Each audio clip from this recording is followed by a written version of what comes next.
It must have come as a shock, a pleasant shock to this president, that our norms and institutions would prove to be so weak. The independence of the Justice Department and its formerly proud Office of Legal Counsel, now mere legal tools at the president's disposal, to investigate enemies or churn out helpful opinions not worth the paper they are written on. The FBI, painted by a president as corrupt and disloyal. The intelligence community not to be trusted against the good counsel of Vladimir Putin.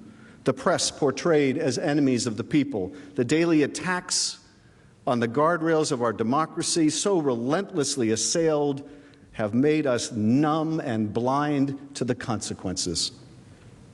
Does none of that matter anymore if he's the president of our party?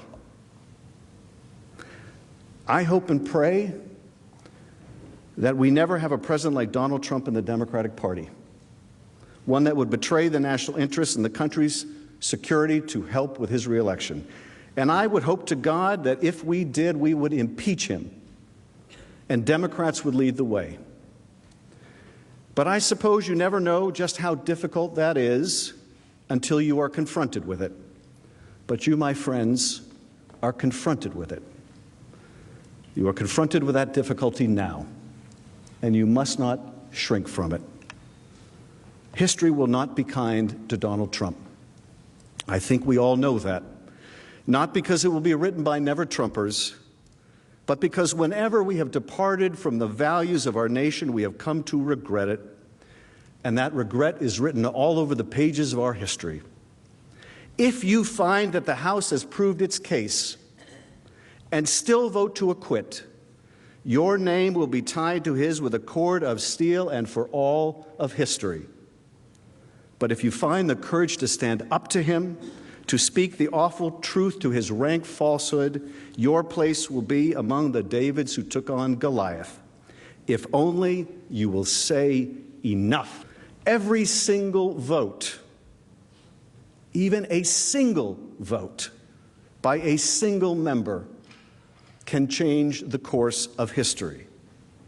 It is said that a single man or woman of courage makes a majority. Is there one among you who will say enough? America believes in a thing called truth. She does not believe we are entitled to our own alternate facts. She recoils at those who spread pernicious falsehoods. To her, truth matters. There is nothing more corrosive to a democracy than the idea that there is no truth. America also believes there is a difference between right and wrong, and right matters here. But there is more. Truth matters, right matters, but so does decency. Decency matters. When the president smears a patriotic public servant like Marie Yovanovitch in pursuit of a corrupt aim, we recoil. When the president mocks the disabled, a war hero who is a prisoner of war, or a Gold Star father, we are appalled. Because decency matters here. And when the president tries to coerce an ally to help him cheat in our elections and then covers it up, we must say enough. Enough.